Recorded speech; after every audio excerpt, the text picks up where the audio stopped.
Hello and welcome to Democracy Day special on TLC Nigeria TV. My name is Favor Ovienloba and this is The Breakfast Show.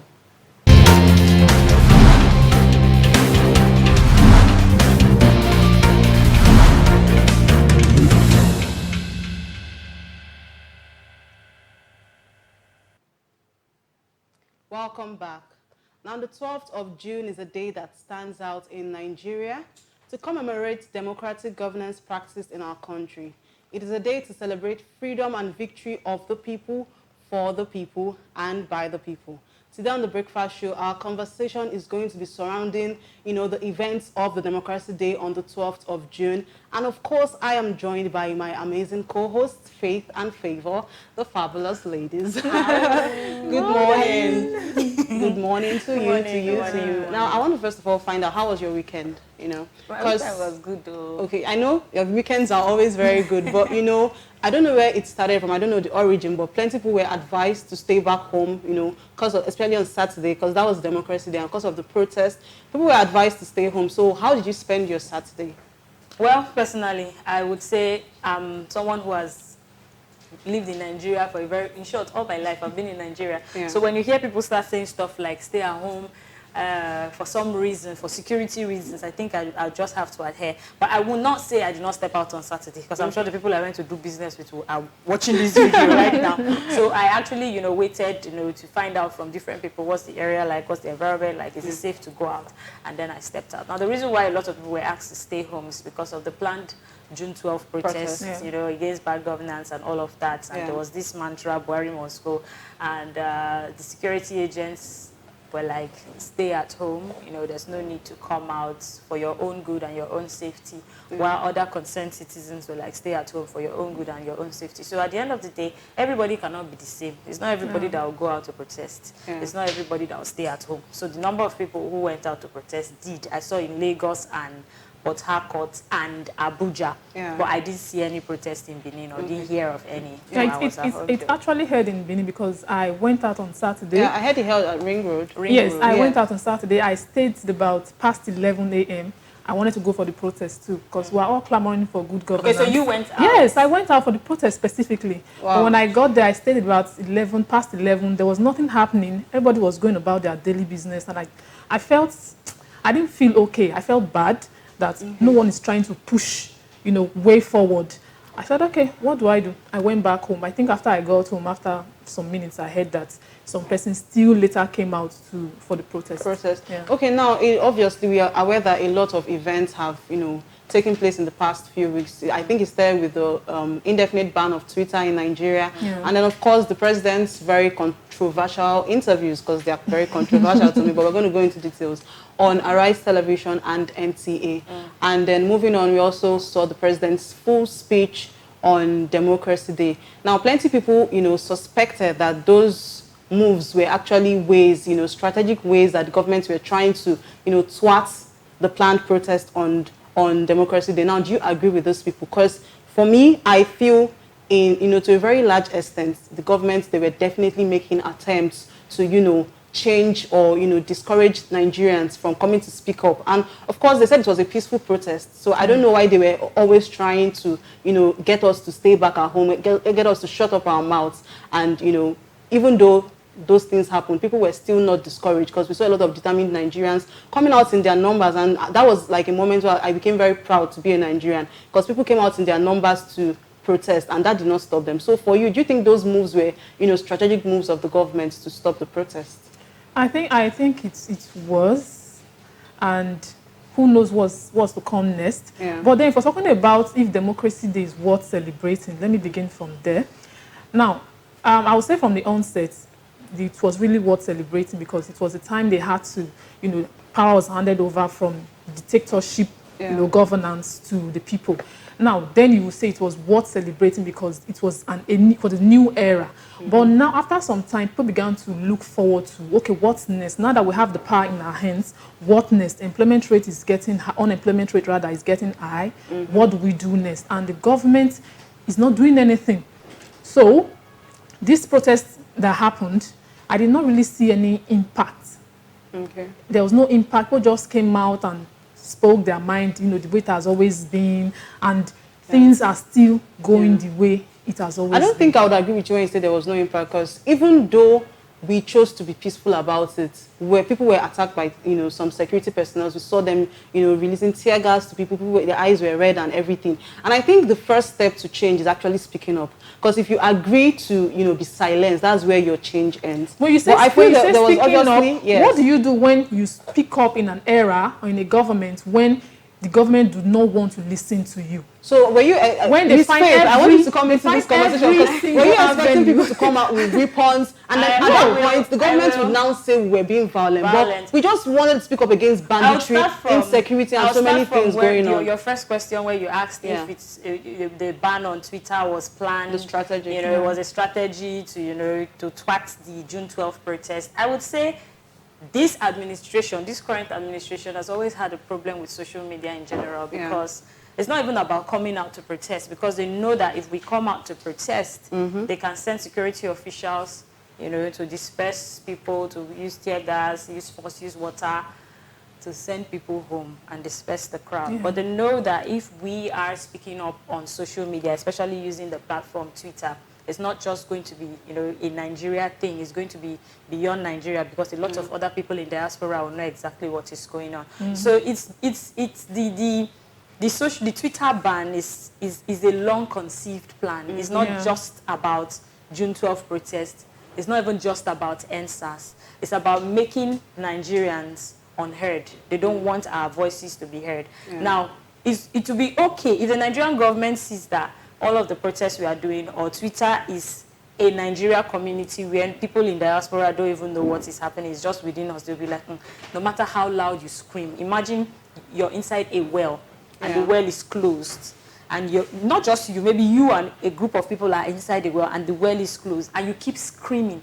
Nobody is going to hear you. Course, But in a situation where that well is open and you scream alongside the people inside, a lot of other people will hear you. So that is just an instance of what this current administration has done. It's not just, I would say, it's not just the ban on Twitter. Was not just because of the June 12th protest. It's something that has been on their minds. It's something that the social media bureau already now that they are pushing. It's something that they want to do. It's something they have always wanted to do. So I would say it's not just about June 12th. And Favor is saying that the protest did not have any impact. Now, protests can take place. Yes, we saw protests happen during last year, during NSAS, and we know where the protest started from Twitter. Before we actually went out to the streets. Now, I think it's not just about, going out to the streets. We saw what happened last year. There's supposed to be a strategy and a plan. Unity, one voice. What is it we are protesting for? What exactly are we fighting for? How are we going to go about this thing? Are we protesting for good governance, or protesting against bad governance, or are we saying Buhari must go? Are we saying the killings are too much? Are we talking about insecurity, kidnapping, banditry? What is the focus? What are we actually protesting about? So if the protesters all come together and have one voice and are saying the same thing at the same time, in an organized manner, I think it's going to work out fine. She said she went out on Saturday, and they said 8 a.m. the protest would take place, and she stayed till about 11 a.m. and there was nobody. Then later people sluggishly came out and stuff like that. I don't think that's how it's supposed to be. Now, talking about the protest on Democracy Day, we had 2 segments, which was very funny, because we actually thought, as a country, we understood that we were suffering from insecurity. We are still suffering from insecurity. Insecurity is not... I just feel insecurity is not just this administration. It's not this administration's issue. It's something Nigeria has been suffering over time. Let's talk about... Well, we've seen a level of escalation lately. We've seen a level of escalation. Where did you all start from? The insurgency in the Northeast.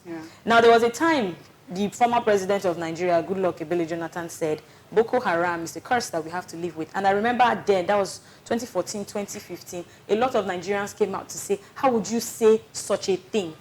8 years or 6 years down the line, we are still battling Boko Haram and insurgency in the Northeast. And we still see this administration come out to say that they are doing better. And it irks me when I see them compare. Forget about the past administration. When you were coming into government, you said that you were going to fight insecurity, bring about change, security to the northeast. The people in the northeast are going to go about their normal lives. But every other day, there is an issue that the media is even tired of reporting about. Now, I want to draw our attention to, the events of Democracy Day, where we saw two different protests coming. People were saying Buhari must go, Buhari must go, and they were talking about banditry, insecurity, so many things, killings of innocent people. And then there was actually another very, very interesting segment, the pro-Buhari must stay. Buhari must stay people. And, this went on. We saw so many placards that were trying to support, I don't know whether it's the same Buhari that I know, but those who were actually trying to support his governance and how he has been doing so well and how he should stay. But, there was a ton of events later on. I think some of them came out to say that they were promised a certain amount of money. 1,000 naira. Yeah, well, I didn't want to say it, but you just had to. They were promised 1,000 naira and they've still not gotten their payments. And that was why they were going against it. Now, how do you think us as the people, first of all, how can we change our mindset? Because if we have people coming out in their numbers because of 1,000 naira to protest in support of a government that we know they are not doing their best. They can actually do better in so many ways, but they've just not done it. And these people are coming out to support that government. What is it? Do you think us as the people, do we think we have to first of all work on ourselves before we can convince the government that we need assistance? I said, everybody cannot be the same. Yeah. We are all human beings, yes, but we all have different visions and missions on this earth that we have come to. In the President's Democracy Day speech, he talked about lifting 10 million Nigerians out of poverty. Yeah. I don't know if I'm among the 10 million. I don't know if you are among the 10 million. And I don't think any of my family members are among. I just feel that if you, as an individual, is among the 10 million people, you should come out and say something. Yeah. So if the government is saying that they've lifted 10 million people out of poverty, in Buhari's Democracy Day speech, he mentioned that. And he also mentioned that the cause of insecurity in Nigeria is youth unemployment and poverty. Now, the question I'm asking right now, the 1,000 naira they gave to those young men and young women to come out as pro-Buhari protesters, is it the 1K that they are using to alleviate these people from poverty? Are they part of the 10 million people? Is it part of the scheme? Yeah. The poverty alleviation scheme. Yeah. Because the truth of the matter is, I always say this, the Nigerian government knows exactly the different classes of people they have. Yeah. They know that we have the poorest of the poor, that 1,000 naira means something. They give you a t-shirt, you come out in the sun, scorching sun, because of 1K.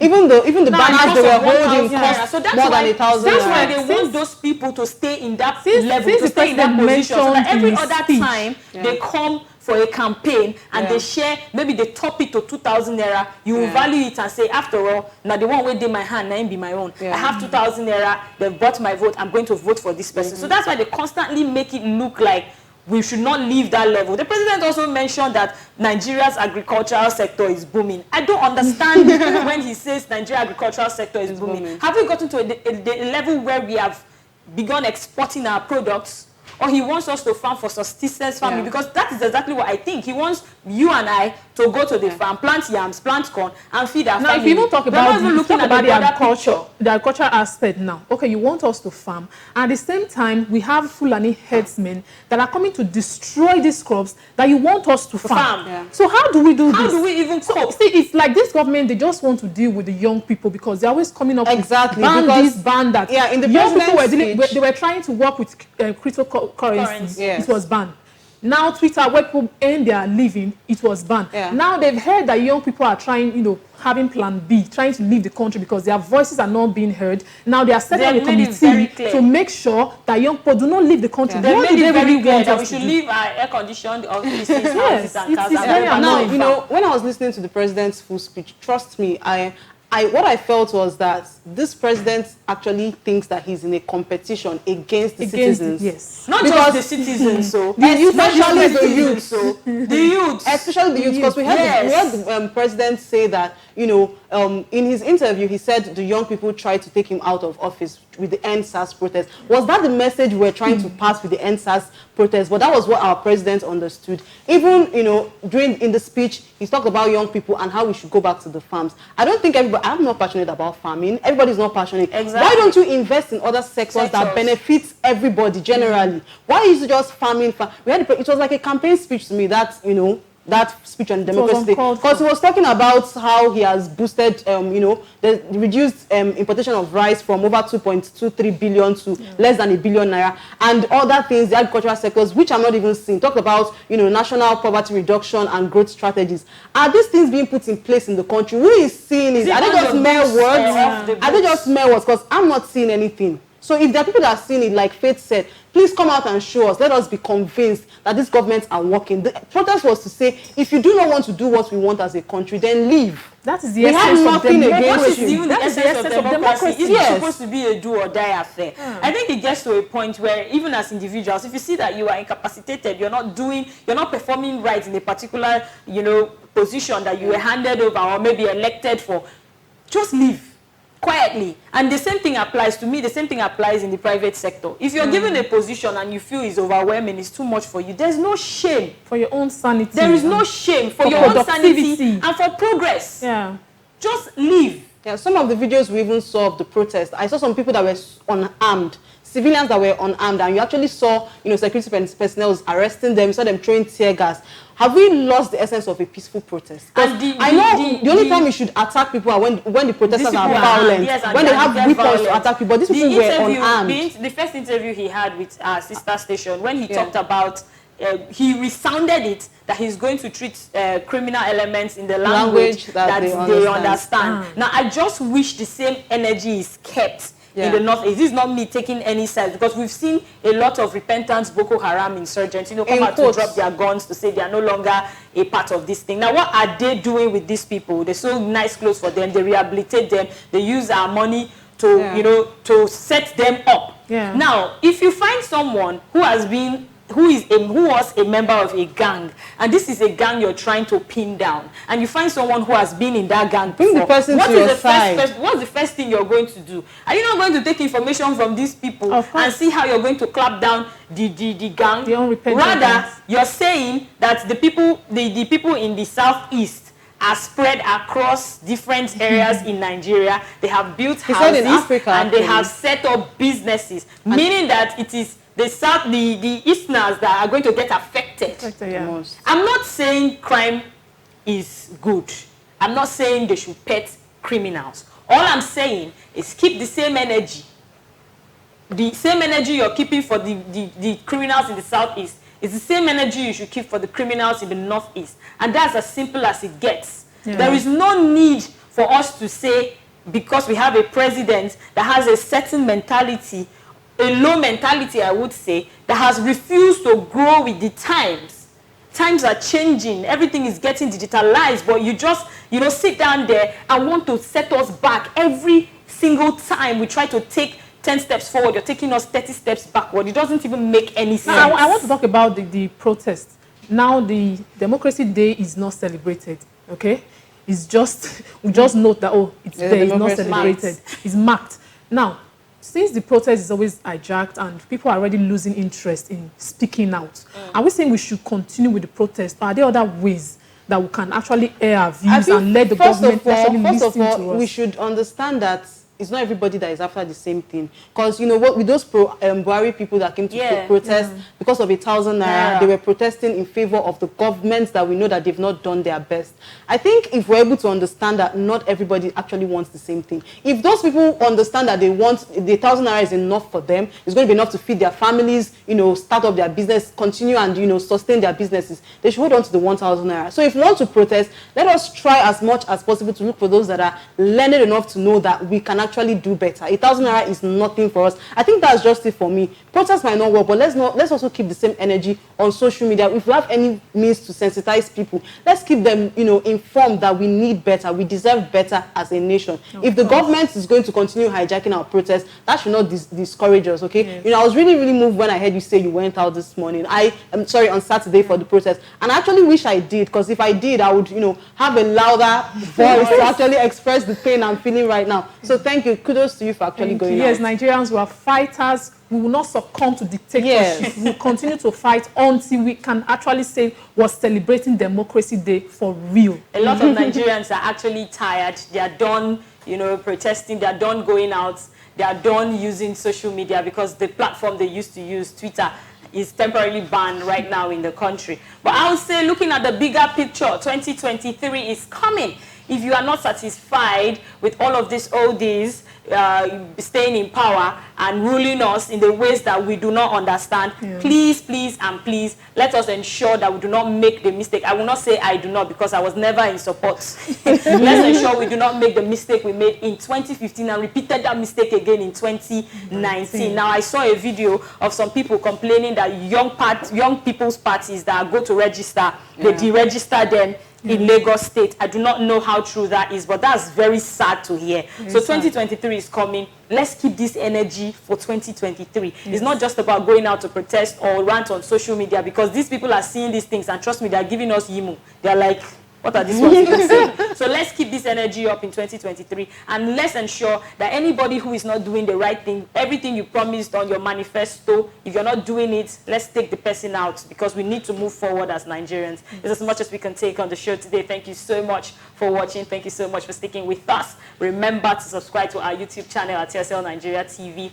Do not go far. Just subscribe right now. Just click on the subscribe icon on your phone or your TV screen. My name is Faithy Mai. Follow us on Facebook, Instagram, and maybe Twitter when it returns at TSL Nigeria TV. Do enjoy the rest of your day. Toodles.